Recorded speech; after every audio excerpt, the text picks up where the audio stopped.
Some people call it delusion, but what if it's actually belief? 1 week ago, I made the scariest decision of my life.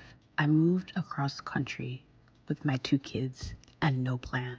Dear new life, be good to me. Hey, it's Ronke Raji. It's me, Havana. Say hi.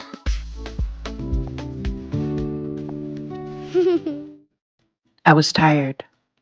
Tired of living the same day over and over and hoping things will change without actually changing my environment. I've always been a daydreamer and been called to come back to reality several times in several ways. But who told us to stop dreaming? Why were we convinced that our imagination can never one day become our reality? What if your reality is just what you dare to pursue? And what if you take risks that are able to show you how expansive your mind can truly be? I'm leaving stuff behind, so I'm just looking at it. Isn't faith believing in something unseen? So why people who move in faith are considered delusional? And when did delusional equal naivety? When did aspiration become too much and shooting for the moon become impossible? The greatest inventors ever known were mocked and ridiculed for having outlandish ideas. Why did we ever stop believing in things that we also, as people, told that we have the ability to create from scratch? They say leaving your hometown will help you elevate. But with 2 kids, how could I? I was stuck in survival mode, frozen in time by a place that carried so much weight. I was still the same person, but I like to think of myself as a plant. Would you repot a plant if you noticed the pot was too small to hold the roots? Wouldn't repotting it give it a chance to bloom properly? What if your comfort zone is what's keeping you from being your best self? So, I decided to do something about it.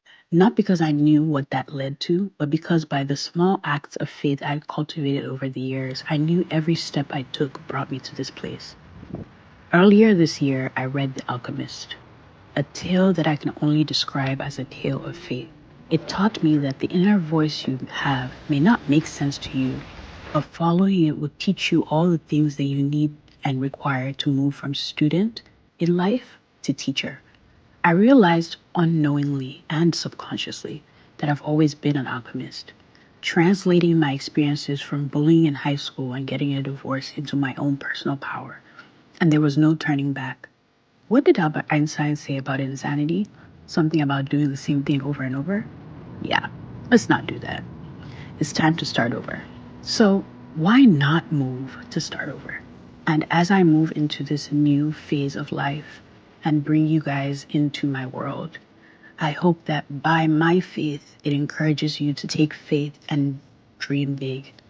I don't know what this new chapter is going to hold, but I am very happy and I'm very proud to have made this decision to move. In my next video, I'll be talking about why I decided to move from Baltimore to Dallas, Texas. Dear new life, be good to me.